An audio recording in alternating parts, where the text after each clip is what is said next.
చెప్పండి పోనీ నాకు ఇంతమంది పెద్ద పెద్ద జర్నలిస్ట్ కదా మీరు అందరూ ఎంటర్టైన్మెంట్ కాదు సార్ నార్మల్గా ఎవరైనా సరే స్క్రీన్ ప్లే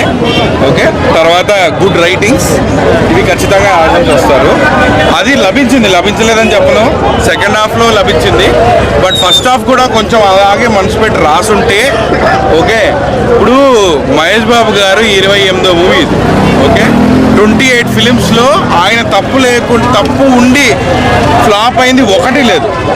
ఖచ్చితంగా ఈక్వల్ పర్ఫార్మెన్స్ ఇస్తారు it's about the director and the script and the team work which is getting fail కదా సో కాబట్టి positive definitely Mahesh Babu no doubt about it okay super star rocks okay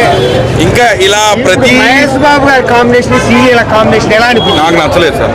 నాకు నచ్చలేదు అదే విధంగా చూస్తే serial అదే సార్ చెప్తున్నాను ఇప్పుడు శ్రీలీల గారు మాక్సిమం 5-6 సినిమాలు చేశారు సార్ ఓకేనా సో నాకైతే కాంపిటీషన్ ఇవ్వలేకపోయారు ఆవిడ అనిపించింది నాకైతే అదే కుర్చీ మడత సాంగ్ ఎలా అనిపించింది? కుర్చీ మడత పెడితే song is the best dance number for Mahesh Babu in his career అదైతే ఖచ్చితంగా త్రివిక్రమ్ గారి డైరెక్షన్ ఎలా అనిపించింది? అదే సార్ నాకు